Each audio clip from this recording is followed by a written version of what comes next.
Good morning, John. Welcome to DeProgram with Ted Rall and John Kiriakou. How's it going? Good to see you, man. It's going well. I was in New York all day yesterday. And Ted, it was so cold when I left Washington that the train was delayed 40 minutes because two of the train doors were frozen in the open position. And they had to get a crowbar to pry them away from, being frozen against the train itself. 40 minutes we were late, an hour and 15 minutes late coming back. I didn't get home till 1 o'clock in the morning. See, this is why we should have good relations with Russia, because the Transit Authority in New York could call their counterparts at the Trans-Siberia Railroad and see how the heck they handle this. Yeah, exactly. Oh, my God. It is Tuesday, December 16th, 2025. Please like, follow, and share the show. We're here Monday through Friday, 9 a.m. Eastern Time. Today.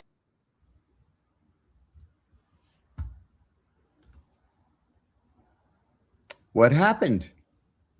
Did we lose? Knocked myself out. Oh, I was going to say, I just said, what happened? Like that swipe thing. You know what I mean? Yes. I hate that iOS. Steve Jobs, if you weren't dead, I would kill you. Okay, so let's see. Among other things, I mean, we've been asked why do we not have on the rundown Trump's remarks about Rob Reiner? But we can talk about that.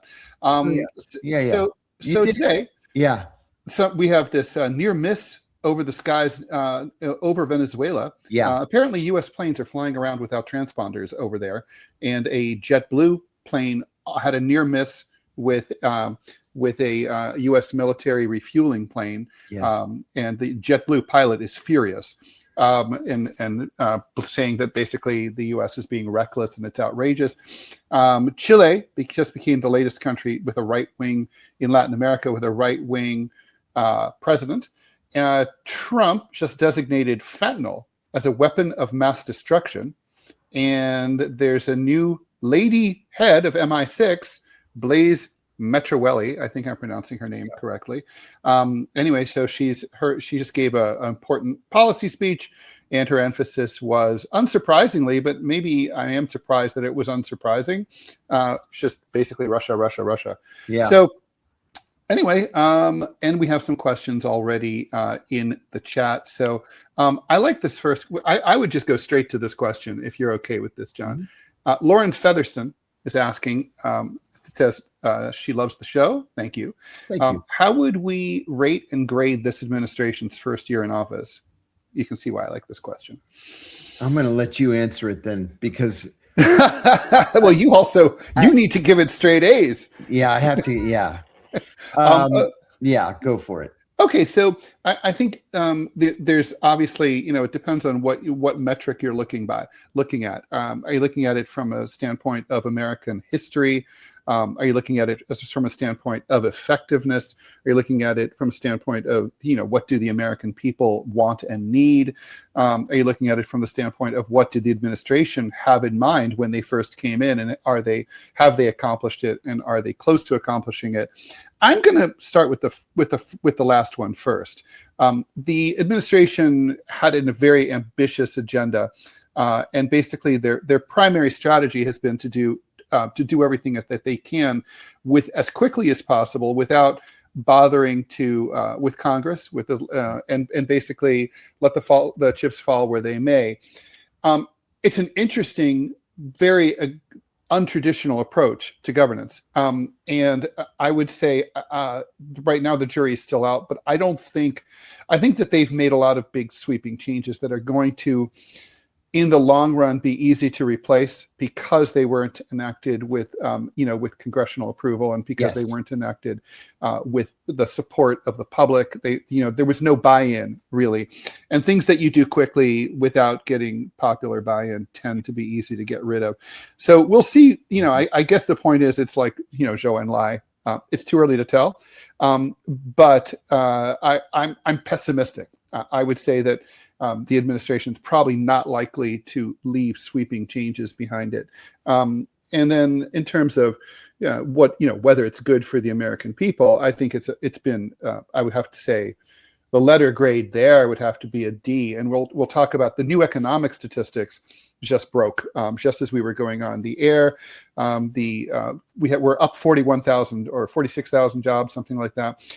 You need 200, or economists like to see 200 or 300,000 jobs added to the economy every month. This is after some previously low months. Unemployment is now rising to 4.6%, pretty substantial. And that's not including all the people who've given up looking for work.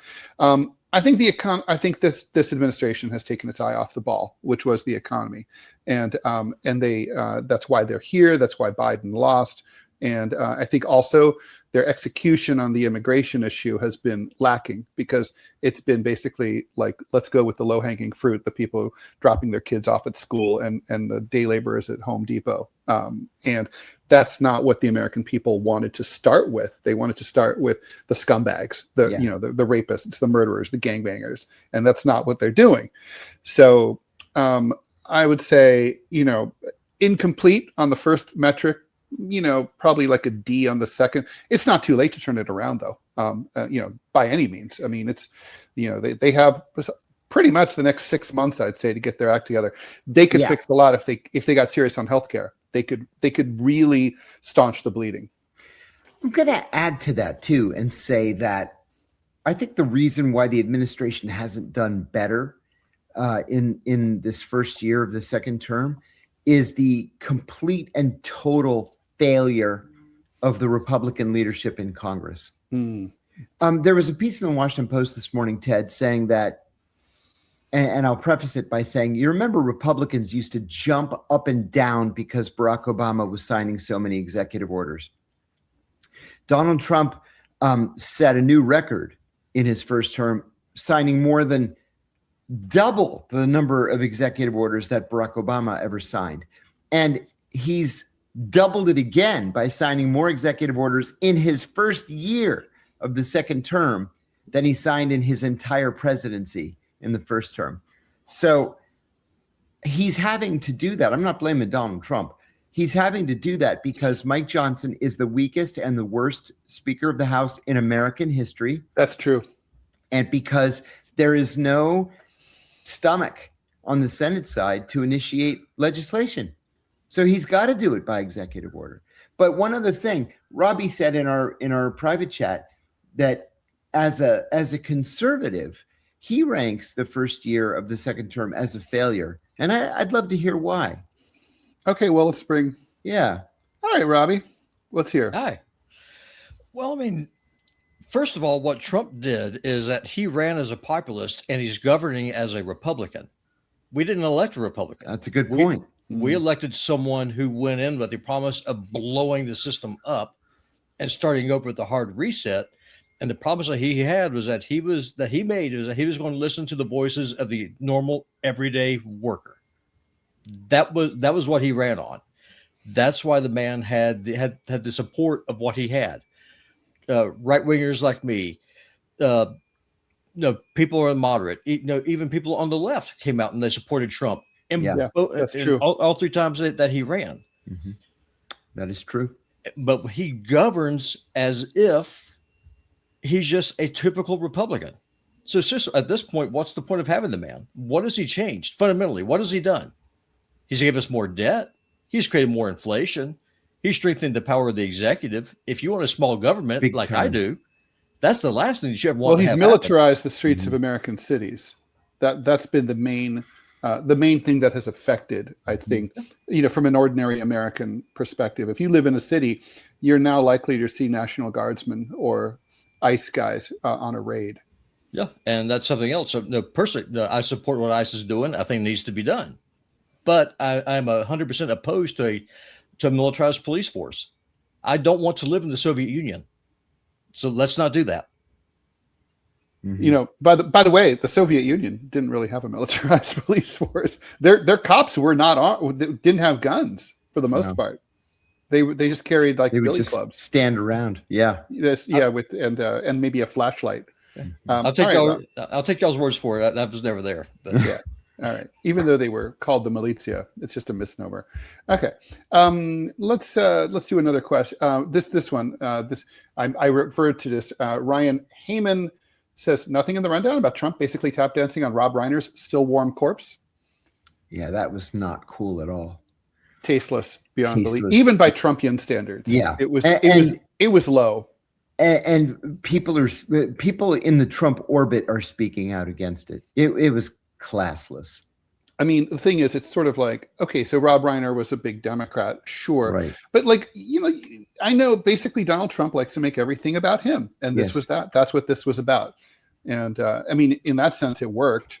But it's just like, honestly, you know what it is? It's the equivalent of liberals who made fun of Charlie Kirk's death. Mm-hmm. It's exactly the same thing. I think it's exactly the same. And it's just not cool. Yeah, I agree completely. Thanks for the buck from FUSO. How's the CIA involved in the Venezuela invasion? What would they have you do? What would they have had you do if they had sent you? There are lots of moving parts when trying to overthrow a government. Mm-hmm. First of all, the CIA is 100% involved in whatever it is that our government is doing right now in Venezuela. So what you need to do is operationally put pressure on Maduro to just run away. You want Maduro to run away. But we know that Trump's idea was to make him think that he could run away. Yes. And I say that because we now know that the CIA tried to recruit his private pilot so that were he to run off like to Havana, the guy would actually land the plane in Key West and we grab him and put him on trial for drug trafficking a la Manuel Noriega. Which, by the way, would mean that no other target of American regime change would ever have cause to believe anything that we promised in the future. That's exactly right. Number two, so you have to secure the presidential palace, whether Maduro's in it or not. Number two, you have to either co-opt the military or bombard the military if they can't be co-opted. Number three, you have to take control of the television and radio stations, at least the ones in Caracas. And these are CIA operations, or would these be military operations? They would be joint operations. Okay. Yeah. Since 9/11, most of these kinds of operations would be joint with special forces. And then third, you have to take over the main intersections of the capital. But like I've said in the past, like we talked about on Friday, overthrowing the government is the easy part. Yeah. Right? It's governing. It's governing. That's the hard part. What do you do the next day? Right. That's exactly the issue. Right. And I mean, I guess you would also need to now there would be cyber attacks against Venezuelan internet infrastructure. Right. They'd probably want to tank the internet. Right. And exactly. Shut down the banking wire system so that right. regime officials can't send their money overseas. Exactly right. Okay. Hey, can I add one thing please. Too about this near miss between the JetBlue aircraft? Let's talk about that because we should just go to it because it's it's related. This is bad policy. You can't just announce on Truth Social that you're shutting down airspace and then not really do it, right? You can't just tell the Pentagon, go ahead and just fly wherever you want to fly, buzz the coast or violate Venezuelan airspace or whatever, and not tell civilian aircraft to avoid the area. If you're serious about overthrowing this government, you have to shut down the airspace, which means there shouldn't be any JetBlue flight in the area. Right. And it's like nobody's taking this seriously. You're either going to do it or you don't do it. You can't talk about it and then just pretend that, that's the plan. It doesn't work. I mean, what the pilot said is, and I think it's maybe not a main story, which is why I'm glad we're talking about it. It ought to be a main story. It's really chilling. Yes. The pilot said that this U.S. military plane without a transponder appeared 2 miles ahead of him. I assume that he only knew about it visually. Right. At the same altitude. Now, 2 miles. Yeah. 2 miles is about 3 or 4 seconds. Yeah, 2 miles is a long way when you're driving at 40 miles an hour on the road, but these planes go at 600 miles per hour. Exactly. So, so literally, I'm sure he had to, the passengers had a jolting experience as he veered the plane to avoid, and he was absolutely ripshit. And a lot of these international pilots are military, they're U.S. Air Force veterans. Yes. So they Most know of them are. very well that, this is not how this is no way to run an Air Force. It's crazy. Do you think, this is, and also, I guess the thing is, I have to bring up what happened in Washington, which still hasn't really been addressed. At Reagan National Airport, the American Airlines plane, the tragedy that claimed Kansas City, almost 100 lives. And, and then with the U.S. with the Air Force helicopter that hit it. It was clear it was the Air Force's fault. Yes, my understanding is that the administration is trying to blame the airline. And they are trying to blame the airline. And on Thursday of this past week, in the immediate aftermath of the accident, they restricted military helicopter flights in the immediate area of National Airport. National Airport is literally next to the Pentagon, right? On Thursday, they went back to the old rules again. I live directly underneath the flight path for landing. The airport's 3 miles from my house. As I'm looking out the window, I see a plane right now that's flying in to land. Every few seconds, that's not true. Every few minutes, you'll see military helicopters too. Ospreys, Hueys, they're all over the place. It's a miracle that they don't hit each other more frequently. They're all in the same airspace. Yeah, I think people don't really understand how intermingled all that stuff is. And also, if you haven't flown into Reagan National, it's really in town. Oh, yeah. It's on the metro system. It is. It's on the metro system. Yeah. Which is, by the way, makes it a great airport to fly into. I try to fly exclusively or almost exclusively in and out of Reagan. It's even more in town than LaGuardia. Oh, yeah. It's more like the old, if for old New Yorkers will remember the Eastern Airlines terminal on the on the east side of Manhattan. That it's like that. That's what Reagan National is more like. That's right. It's really reckless. We're gonna, people have to die before we take things seriously. But now people have died, and we're still not taking it seriously. Question for you, John, from Zakaria. I don't think it's Fareed. Did you hear about Desiree Fixler, the whistleblower about the WEF? Is it possible that justice won't serve these demons? Hope you get pardoned. Oh, thank you. Yeah, I've been kind of tangentially following her revelations and whistleblowing. She's a serious person. You can disagree with some of the positions that she's taking, but she's a serious person coming right out of the WEF. We don't get very much news about her because she's based in Europe, but yeah, she's legit. I have respect for her. Okay, cool. And Robbie, we'll take that ad whenever you're ready. Have we heard, Nicholas Frankos wants to know, of this recent controversy between Dan Crenshaw and the podcaster Sean Ryan? Oh, yeah. I have. It's so speed. much fun. Dan Crenshaw, first of all, as we've said multiple times, is a scumbag. And everybody says it. And, he tricked so many people. He ran for Congress in 2018, and there were like 8 people in that race in Texas. He ended up winning with 20-something%. But he was, the guy's a bona fide war hero. John, I'm sorry to do this. Please hold that thought. We have to do the ad because the clock starts ticking once the ad comes up. This is a little awkward here. All right, still scrambling for a Christmas gift while many shipping deadlines have already passed. Here's your lifeline, Chicago Steak Company. Head to mychicagosteak.com/rumble, code RUMBLE. They're still shipping for Christmas, and shipping is free. Hurry, though. Slots are filling up fast. Gift your loved ones the top 2% of beef in America, USDA Prime and Premium Angus, hand-cut by master butchers, marbling so good it hits a hot pan and fills the whole house.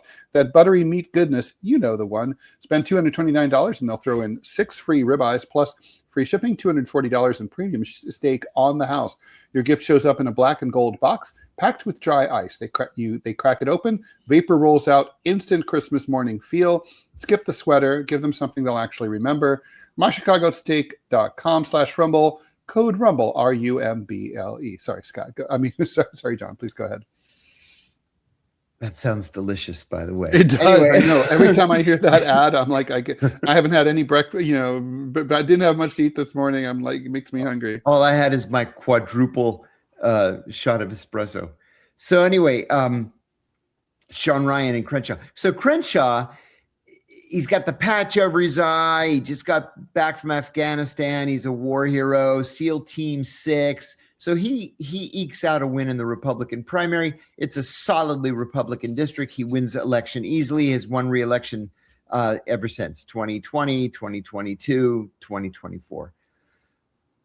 Sean Ryan said on his podcast a couple of weeks ago, how is it that in 2018, Crenshaw's worth like a couple of bucks, and now in 2024, with a salary of $174,000 a year, he's worth, millions and millions of bucks? How's that possible? Unless he's corrupt. Well, Crenshaw's response to Sean Ryan was to send him, not to send him, but to post a response saying, my buddies at 6, meaning at SEAL Team 6, say you're talking shit about me. It was a threat. And Sean Ryan's like, bring it on, phony boy. And so Crenshaw has his attorneys send Sean Ryan a cease and desist letter. And Ryan's like, not afraid of your freaking hired guns. Bring it on. And why aren't you just answering the question?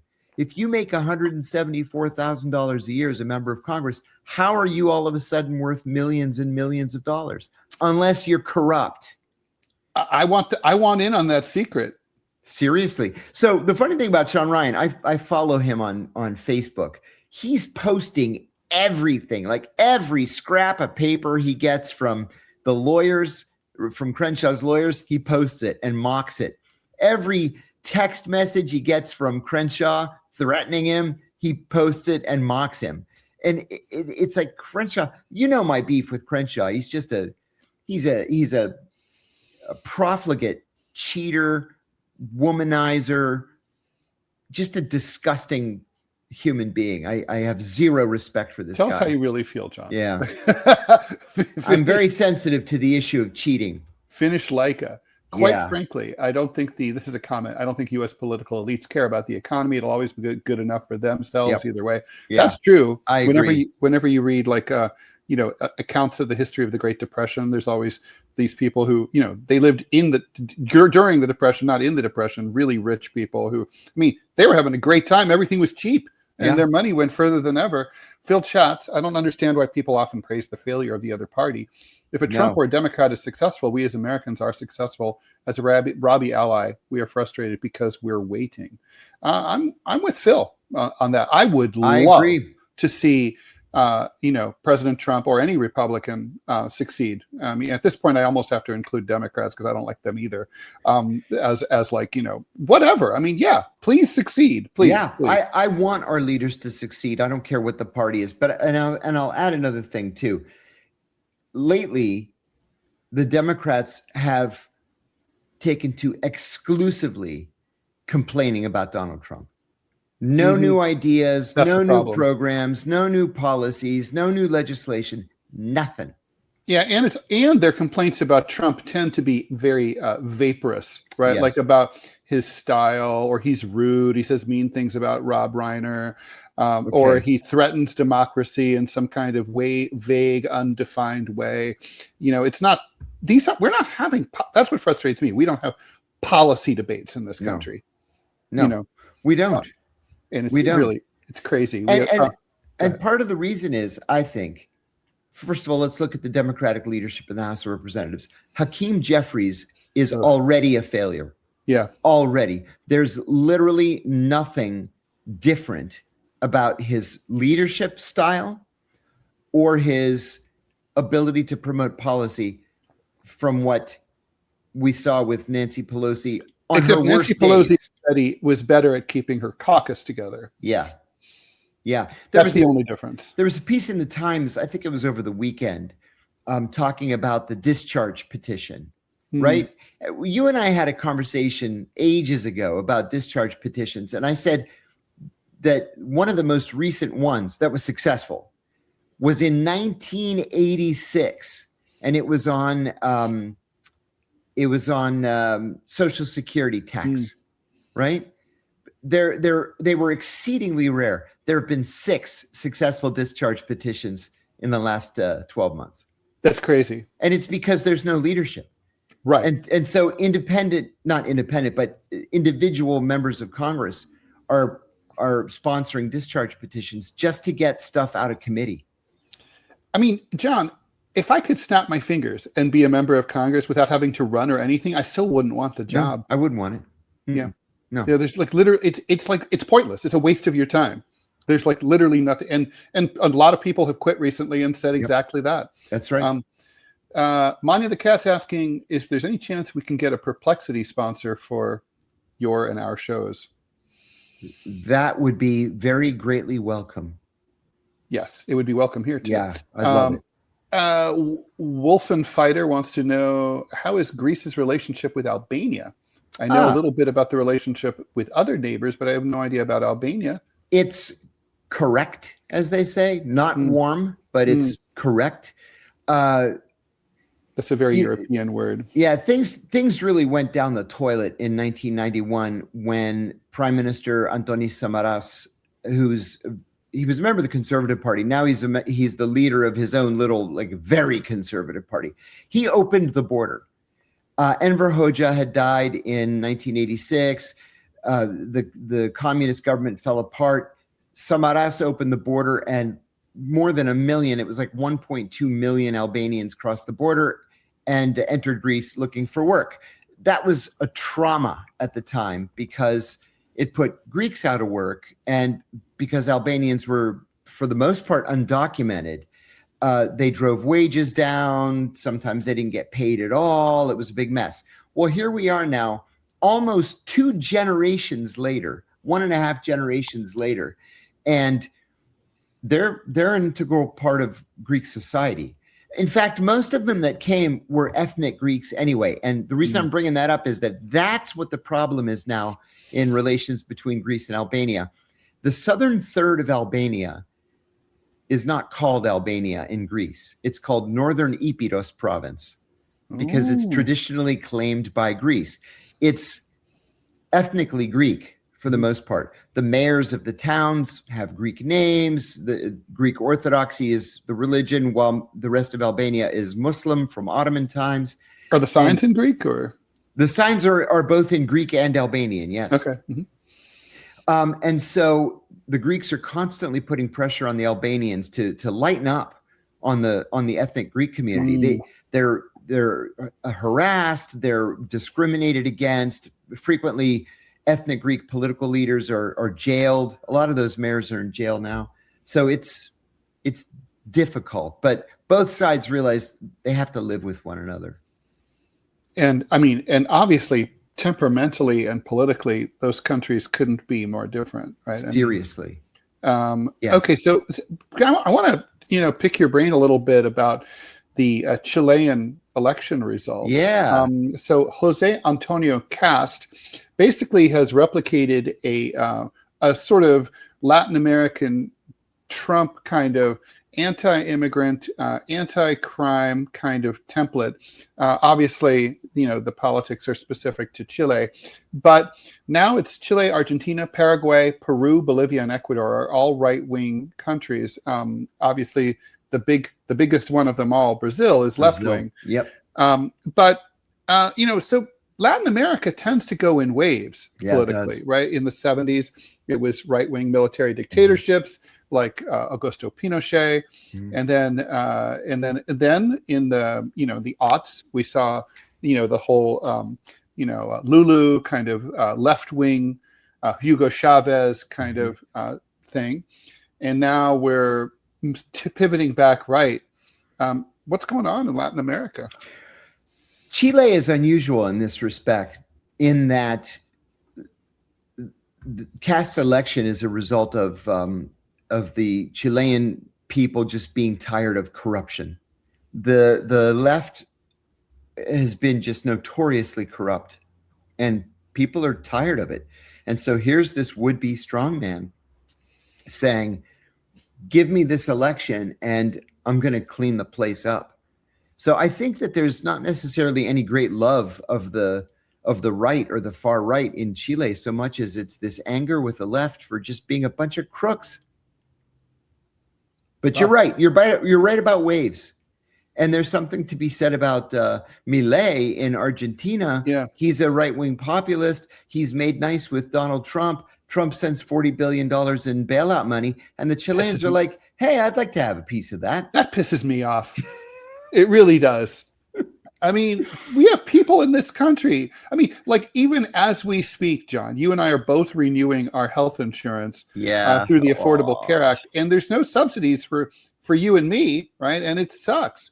And we're going to be paying like 3 times more for the same shitty plan that sucked before at a third of the price. Anyway, Ray C 2020, thanks for the $5. Can the president decertify federal labor unions if their workers are openly plotting on Zoom calls to sabotage the administration? Federal Unionists Network has been infiltrated and streamed last night on Tor.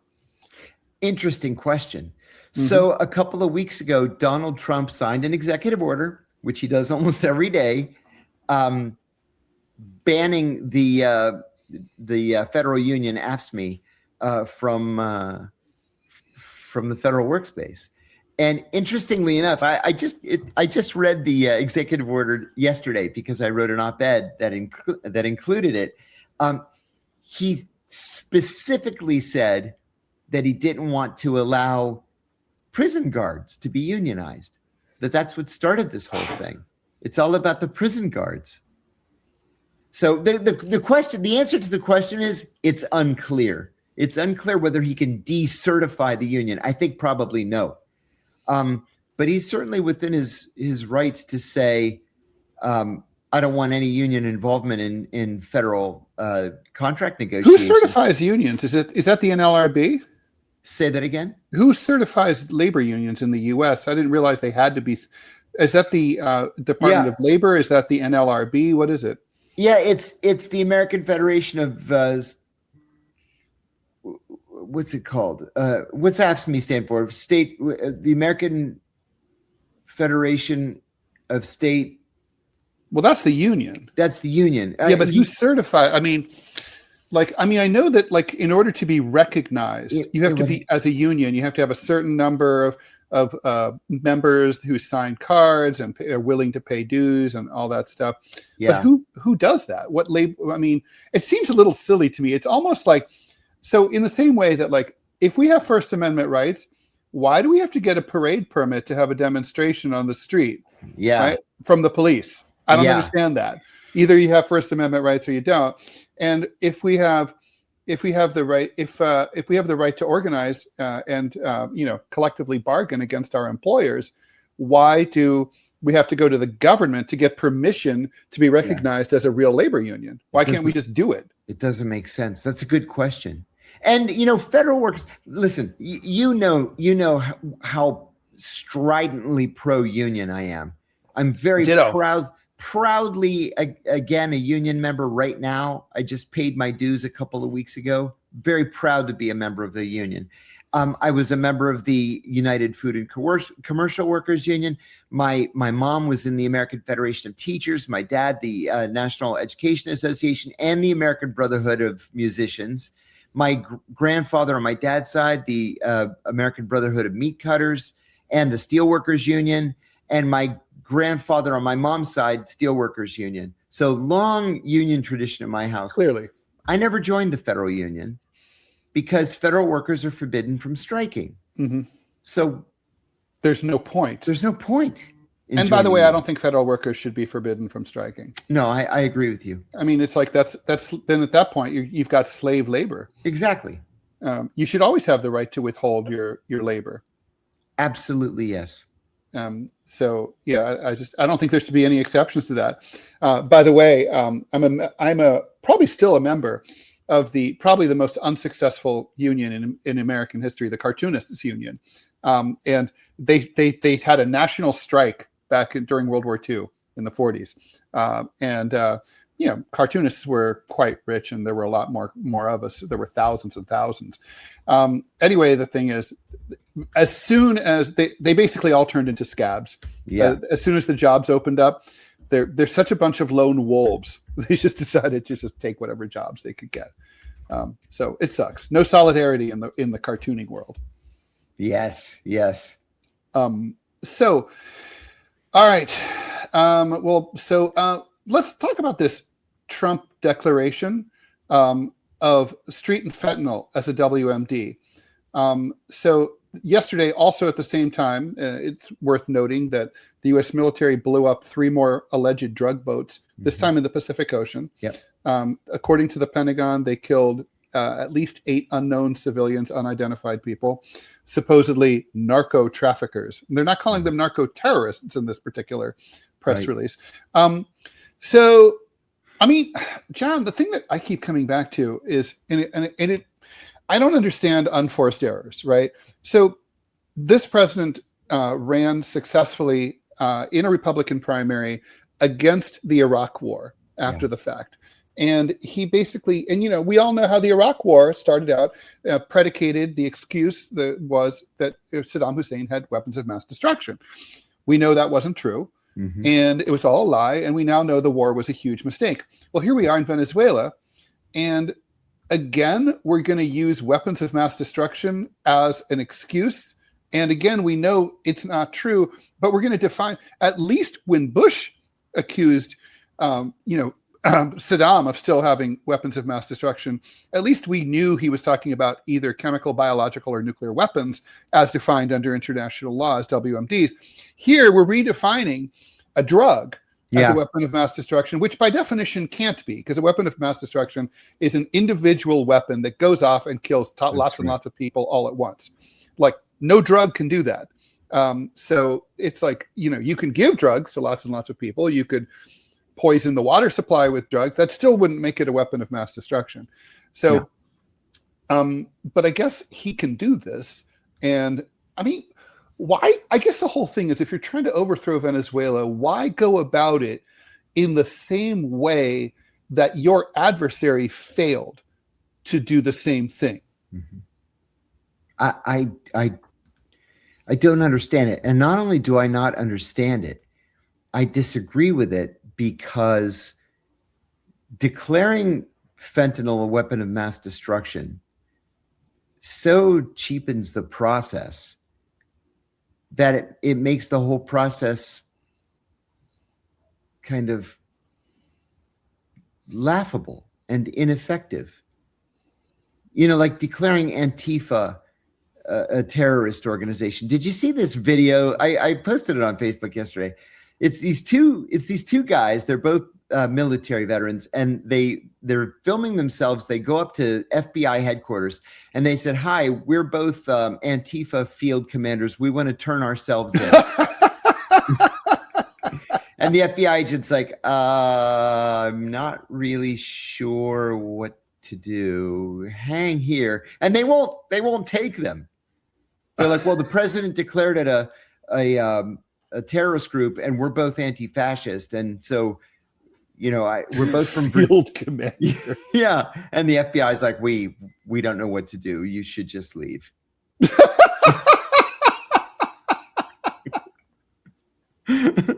It's the same awesome thing. Fentanyl, weapon of mass destruction. Come on. And it's like, and we're not even, and fentanyl. That Venezuela doesn't make fentanyl. No, it doesn't make. And whatever they're sending, which is probably cocaine, is not going to the United States anyway. Right. And no, it's going to Western Europe. Yeah.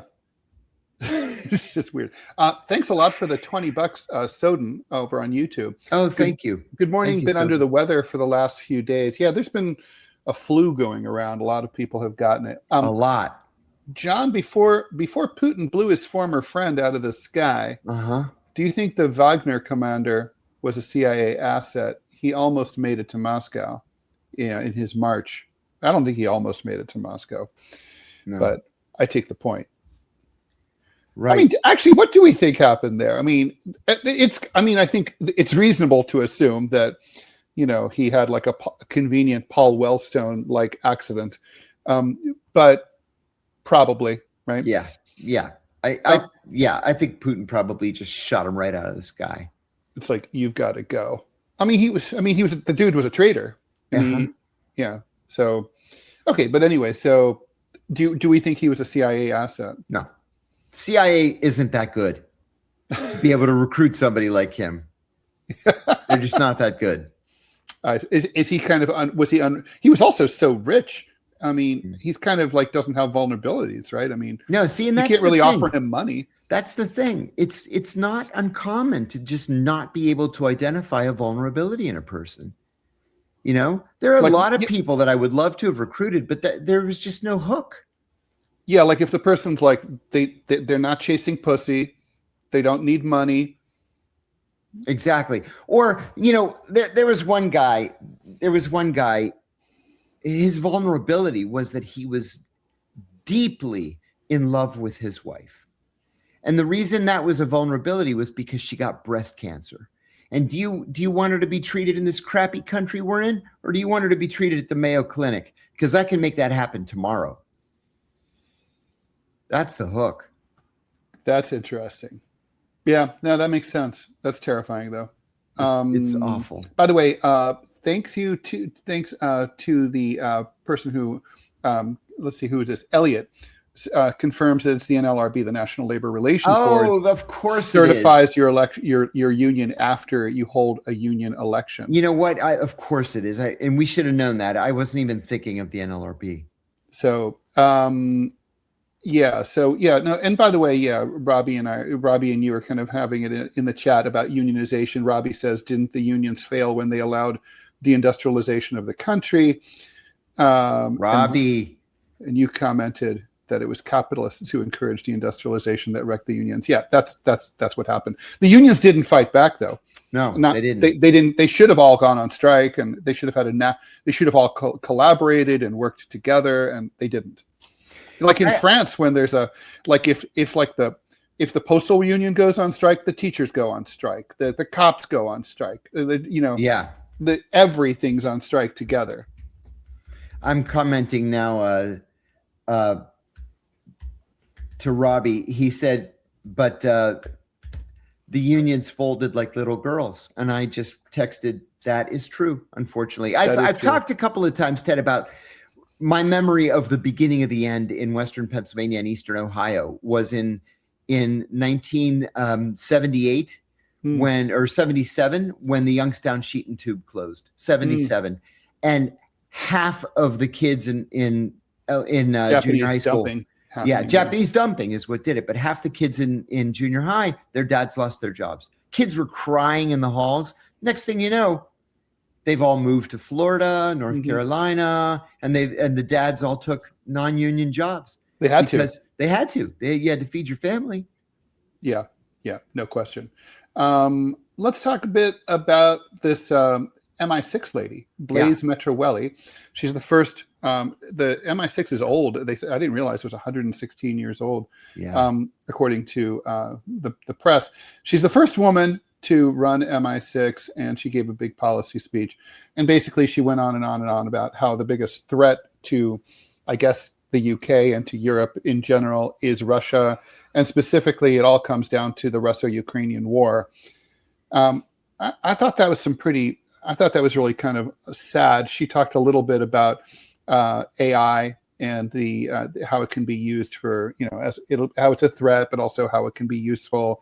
Also, and so she seems like she comes from the tech side of things, but it did not seem. I guess, what did you think of her analysis? Is my question. Not convincing. Yes, AI is a very big problem, but you can't say that Russia is the gravest threat to freedom and democracy on the face of the earth. Where do you come up with that? Misuse of technology could be. China could be. Russia is practically bankrupt. It has a population that is shrinking to the point where, at its current birth rate, there will be no Russians in 100 years.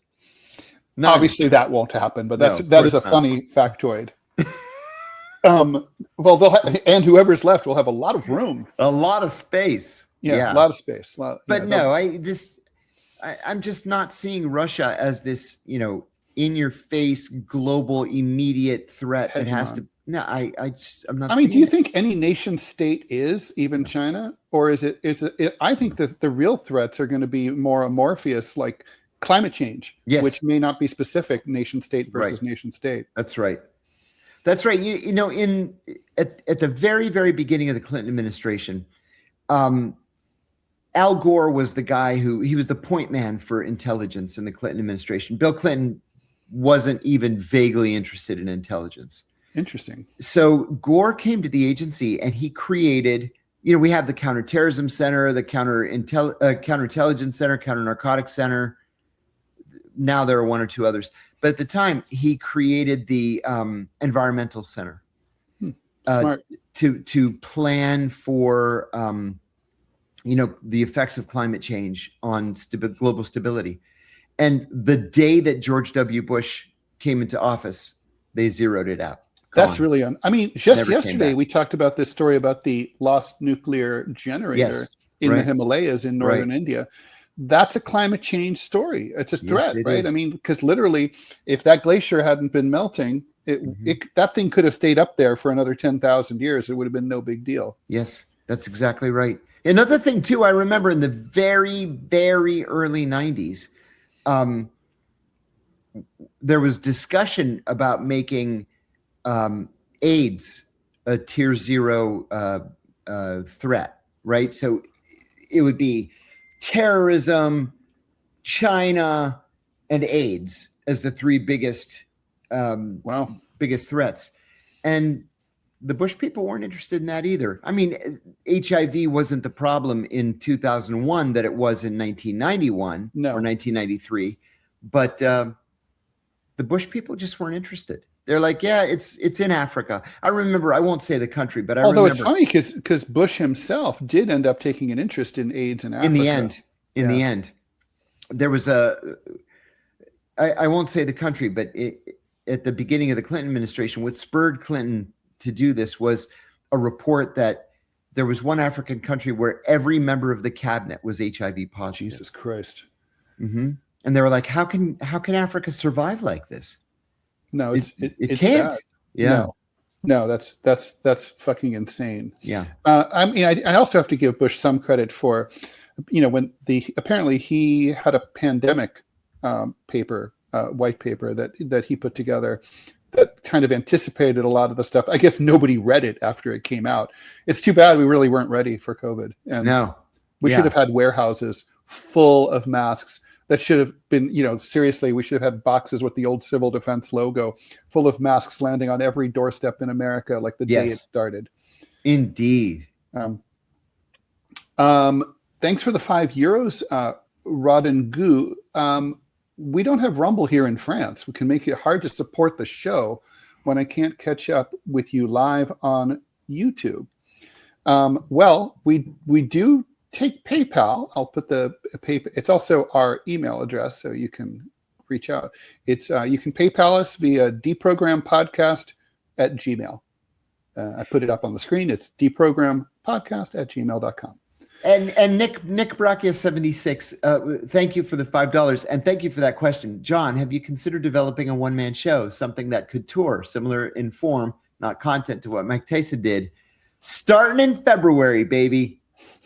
Yes. Stay tuned. We're starting in Santa Fe, then going to Branson, Missouri, Charleston, South Carolina, Dallas, Austin, San Antonio, and Houston. That's going to be the first set of events, and we're going to go all across the country. I did this in the UK in January and February, and it was very successful. I can't wait to get started again.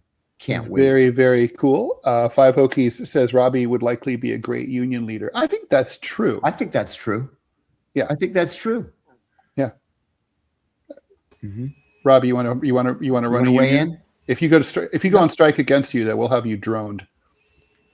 Well, I mean, ultimately, the sole purpose of a government, doesn't matter what government it is to take care of its people. The welfare of the people who live in your borders is the most important thing.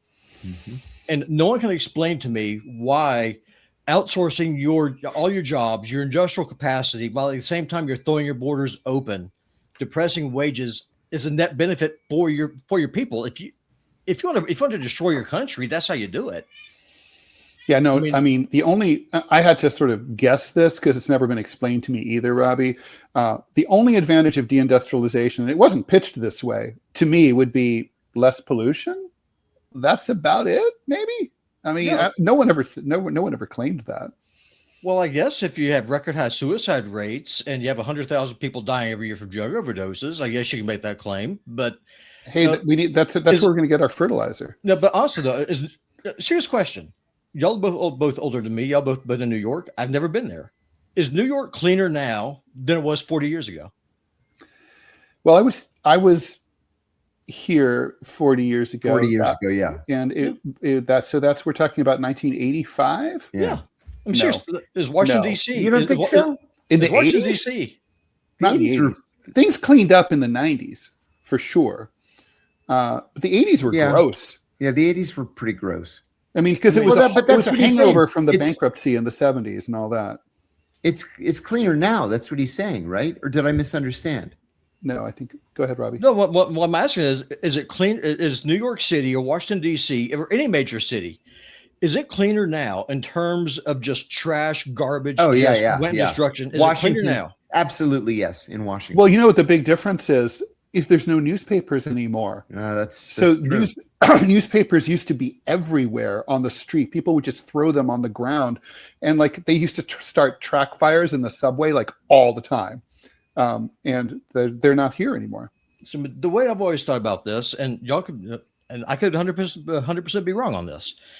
If people are so concerned about how am I going to pay my bills or take care of my family, or even can I even have a family because I can't afford to get married, how then can you think about a bigger issue like foreign policy or the direction of the government? If you're so consumed about just surviving the day to day, how could you possibly ever think about anything bigger? I don't see how you can. And I think this is all by design. Well, I don't know if it's all by design. I mean, certainly there's been hostility towards labor. That's always, just think about it. Like, if roughly 2/3 of your costs as an employer is employment, obviously you're always going to be thinking about ways to get that down. You're always going to want to keep wages low. That they're just after that. And, in fact, I'm starting to write a column about that for this week. But that's why you have a union, right? I mean, basically the Americans, we've been pitched now, like, we've been talked to as consumers, which we are. We're all consumers. We all buy things. And it's like, oh, we're going to get your prices lower, but we're also workers and we need a higher income. No one, Democrat or Republican, is arguing that we need higher wages, right? There's just addressing us as consumers, not as workers. I think that's the problem, and we've put up with it. Mm-hmm. It's like, oh yeah, well, you can get a T-shirt made in Indonesia for $18 at the Gap. That's really cheap, and yes, it is. But we might be better off if that same T-shirt were $60 and it were made in Iowa instead. I don't know. I don't know how you get there. I don't know how you keep the country from just being completely hollowed out more than it already is. It's capitalism. It's the nature of capitalism. Marx had said all this was coming 175 years ago. Yeah, but the problem is that Marx doesn't have a solution for any of it. I mean, he does.